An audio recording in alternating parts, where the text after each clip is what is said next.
Lecture 11, The Lockean Moment.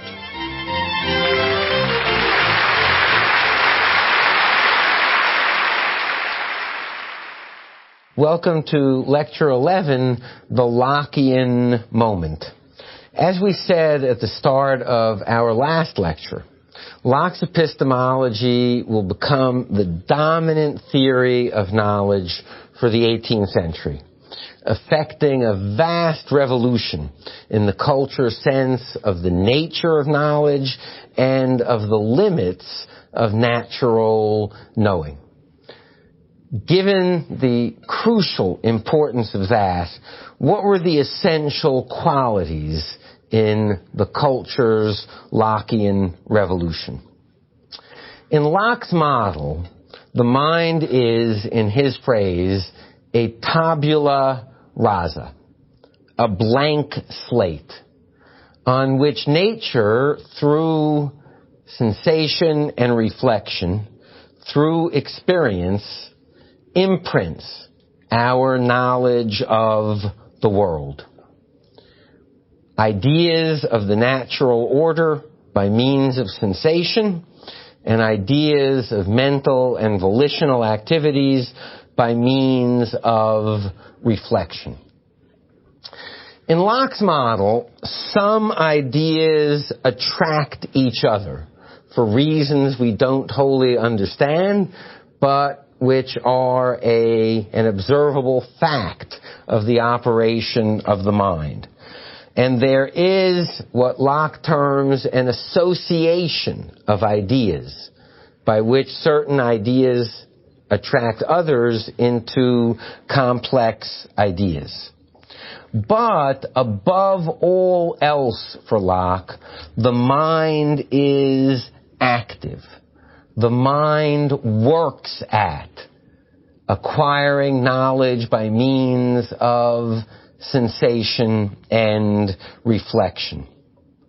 The mind works by abstraction, generalization, and combination to form complex ideas about the reality in which it finds itself. From those ideas, it forms propositions about the world.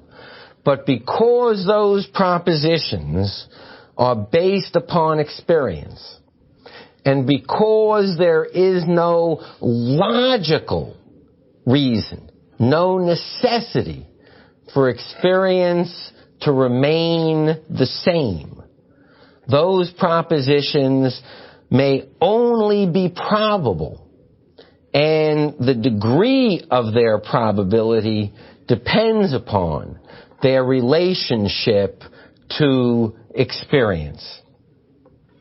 Think, Locke asks, about someone who has lived all of his or her life in the tropics. And you say to that person, I know people who can walk across a river. The person from the tropics will say, but that's impossible. You can't walk across a river. And you say, well, water becomes thick and hard.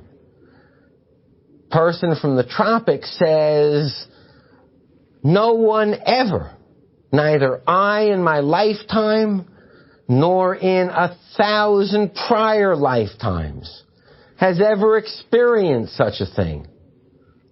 Well, if you're from the tropics and someone makes that claim to you and you know nothing else, you indeed deem it highly improbable because it is absolutely unsupported, indeed contradicted by your experience of the world.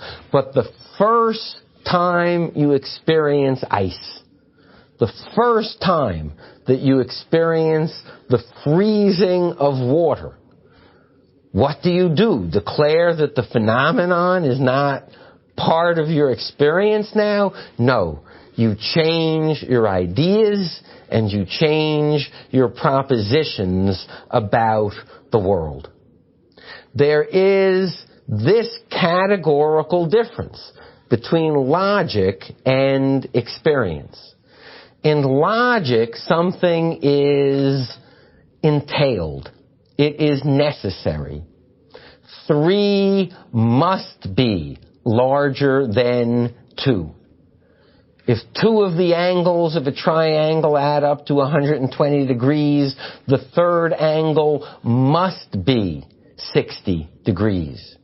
Those are logical relationships. But you could attend a meeting every day of your life for 40 years at which there are 3 people. And if someone says tomorrow there will be 3 people, that's highly probable. If you're a betting person, by all means wager on it, but there is no logical necessity, as there was in the case of the triangle or the relationship between 3 and 2, why tomorrow there would not be 4 people or 1 person at the meeting. You're in the same position as the person in the tropics who never has seen water frozen and hard. So all of our propositions, not about logic, but about the world in which we find ourselves, may only be probable. You land on an island. The first 100 people you meet have red hair. It is highly likely that the 101st person will have red hair, but it is not logically necessary. You cannot even say by any means all people on this island have red hair. All you can say is all people I have met on this island thus far in my experience have red hair. So our knowledge of the world is always probable and always open to emendation on the basis of further experience. Locke's model, based upon the origin of our knowledge in experience, the origin of our knowledge in units of experience from which we have built our complex ideas, our propositions about the world, indeed our most complex theories of the world. Locke's model leads to a demand for analysis, for clarity, and for confirmation. You need not be impressed, if you are a Lockean, by the complexity of language of a theory, by the intelligence of the proponent of a theory, by the symmetry or beauty of a theory, by the intricacy or seeming profundity of a theory, because none of those qualities makes something probable or improbable. If someone makes a claim upon your belief, if someone says to you, here is what you should believe about the world, here is what we know to be true, and you are a Lockean, you have not only the right, but if you think clearly, you have the intellectual obligation to say, how do you know that? What experiences support and confirm your view? What in experience allows one to make that claim about the world?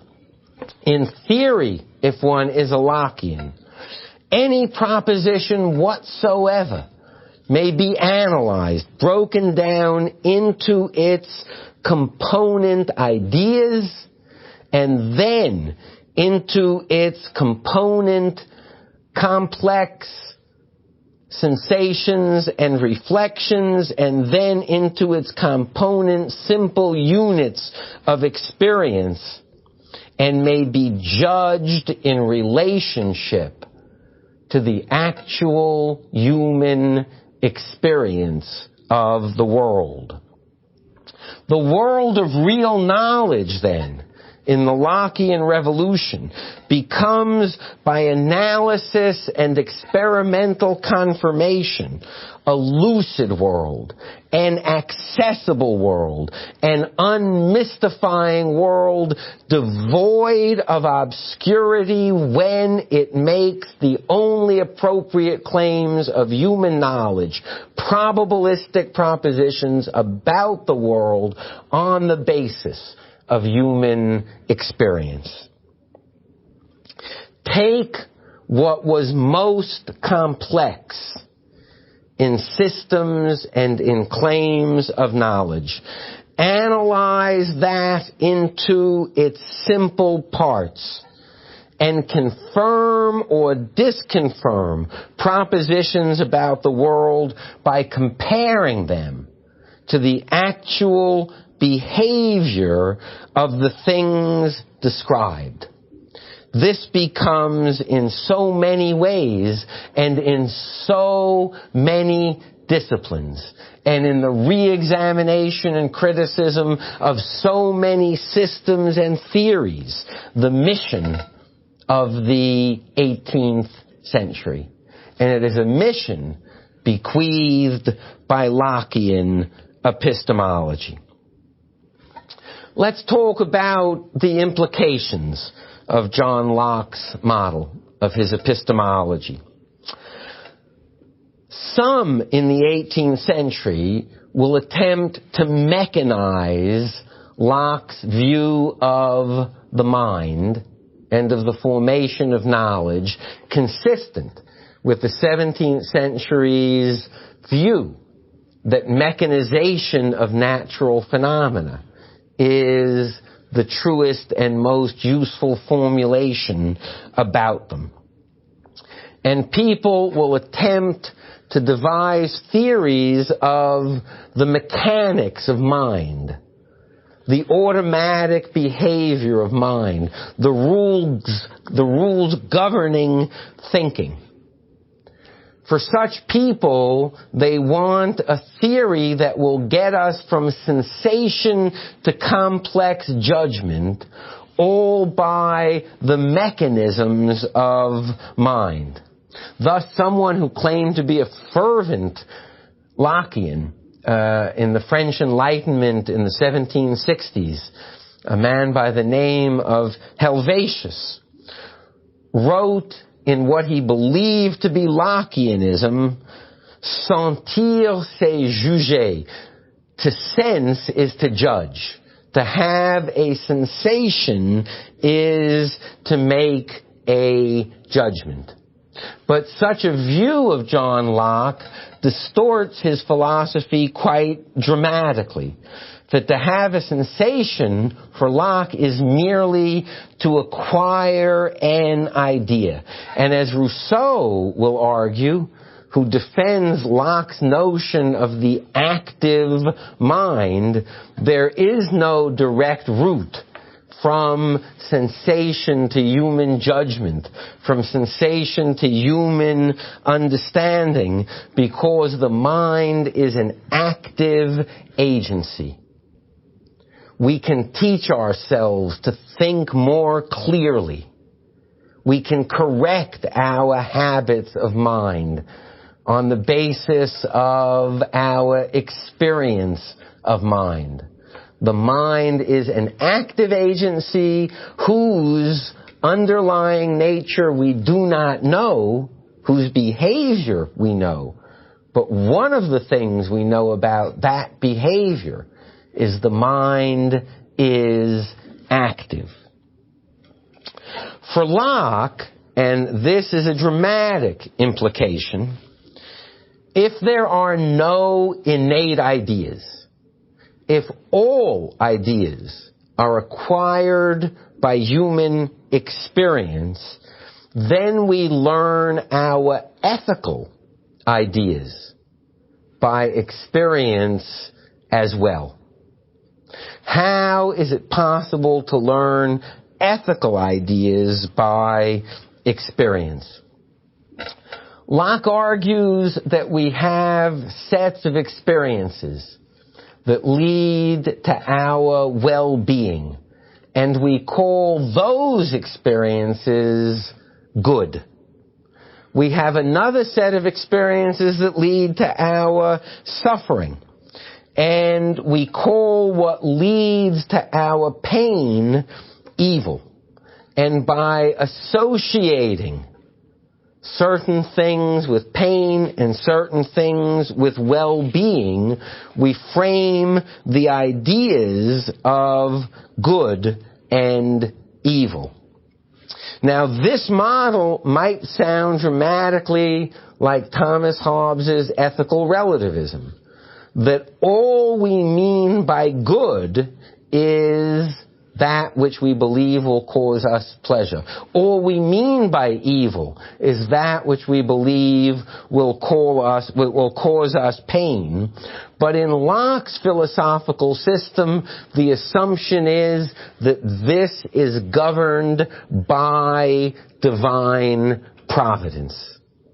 That in the same way that we have rainfall and crop growth, in the same way that we have eyes for seeing, as Newton put it, the fact that we have 2 eyes, 2 lungs, shows us that there is a design in nature, that God's providence rules the world, that the system has been wisely designed. That sense of providential order suffuses Locke's notion of learning ethical ideas with a providential order, that God has so designed the world that we learn about the good by our experience of happiness, that we learn about evil by our experience of pain. Now, we might first form, on the basis of inadequate experience and testing, we might form hasty judgments about good and evil. I feel terrific drinking these 2 gallons of wine. That must be good. Losing self-control, we discover the next morning that we have paid a price.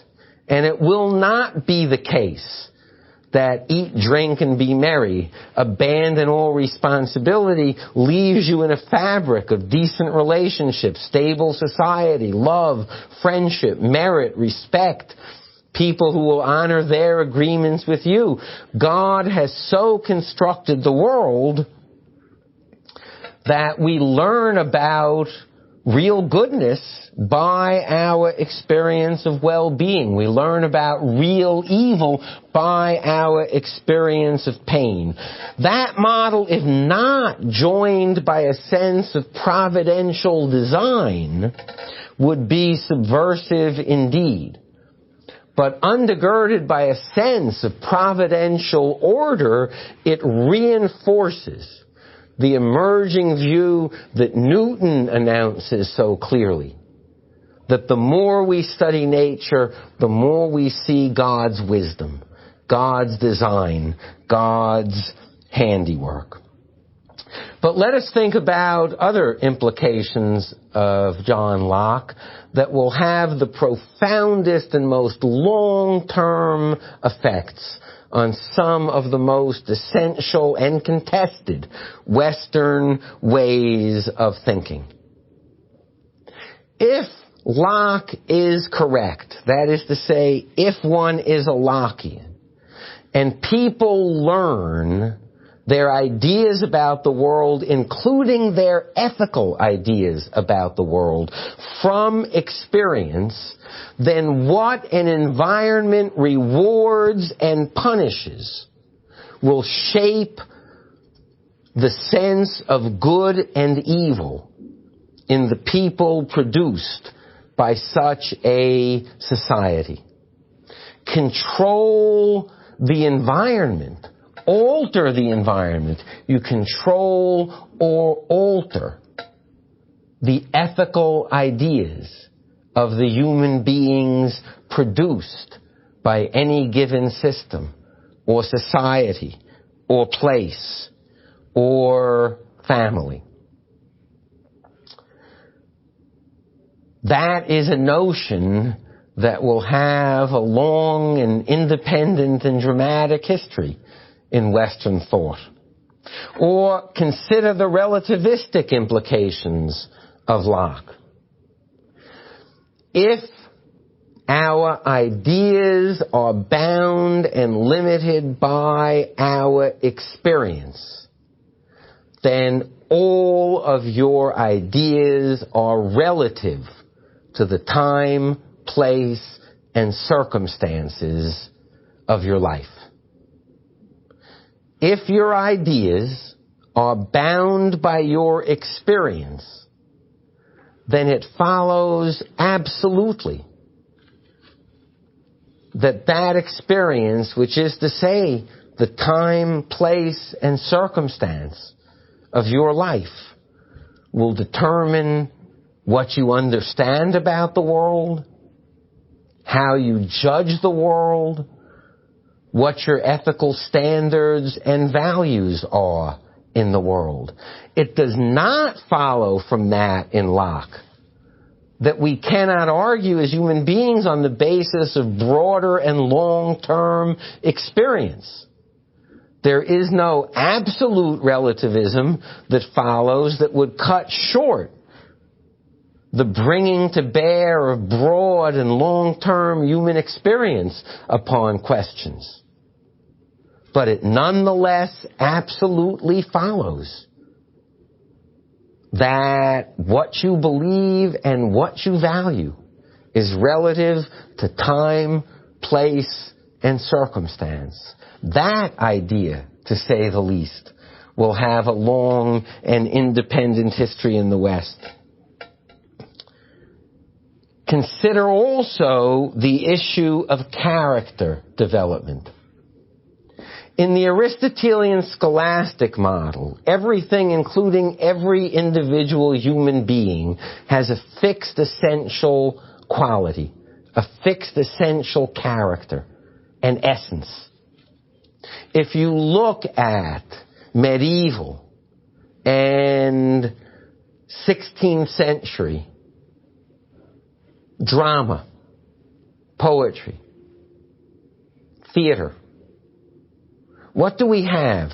We have the saint and the sinner, the virtuous person and the vicious person, the hero and the coward. We have fixed essential qualities that clash. We have the fatal flaw of a tragic hero that plays itself out and determines that figure's fate. But now, what would follow in a culture that became Lockean? It would become interested in how people became who they are. What made people what they are? There would not be fixed essential characters. And you would expect to see exactly what you see all throughout the 18th century and after.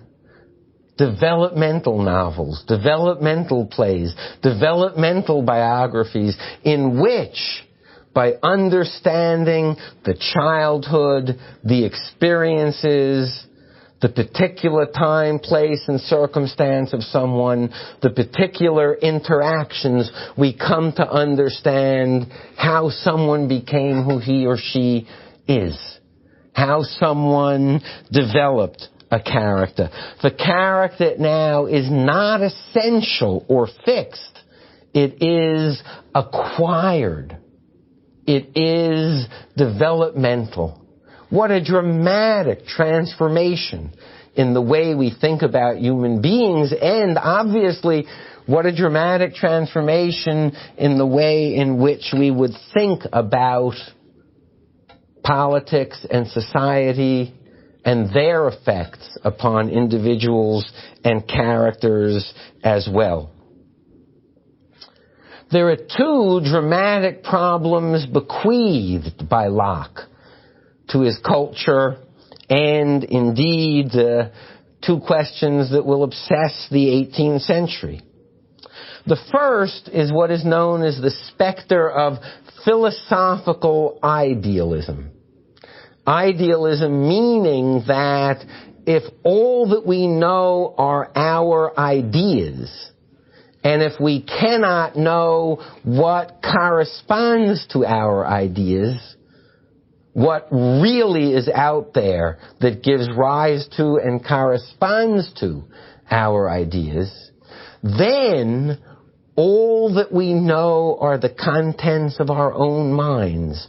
All that we know as ideas. The world is known as idea, not as substantial reality. That problem of potential philosophical idealism follows from Locke, and it will be grappled with throughout the 18th century and indeed beyond.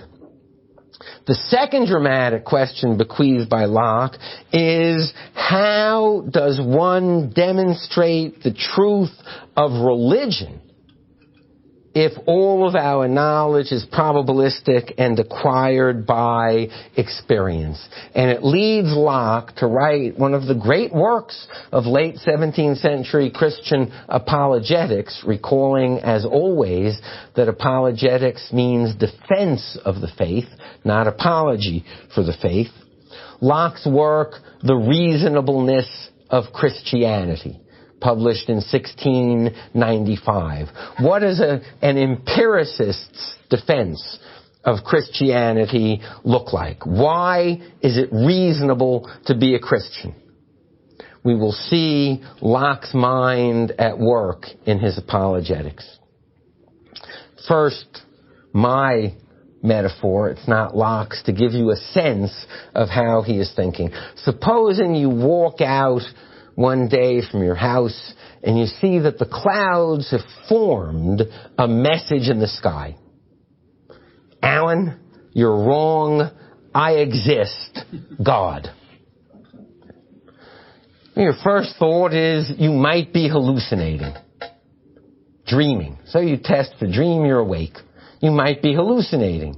You knock on people's doors, you say to your neighbors, what do you see up there? And they say, oh, the clouds have formed themselves into the words, Alan, you're wrong, I exist, God.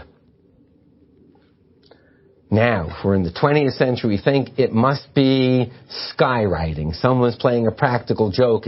But we know that skywriting, the wind would disperse the clouds, and it stays there. Now, if you're a reasonable person, would you do whatever the clouds next said? Would you believe whatever the clouds next told you? If you walked out and one day those clouds said, right, John, you're wrong, I exist, God. And then 5 minutes later, it said, short IBM. Boy, you would mortgage the house, right?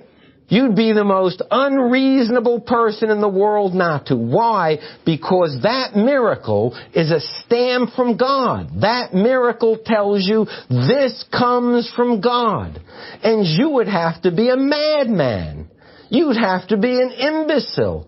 You'd have to be the most unreasonable human being in the world not to believe and do what that said next once you knew its author, God.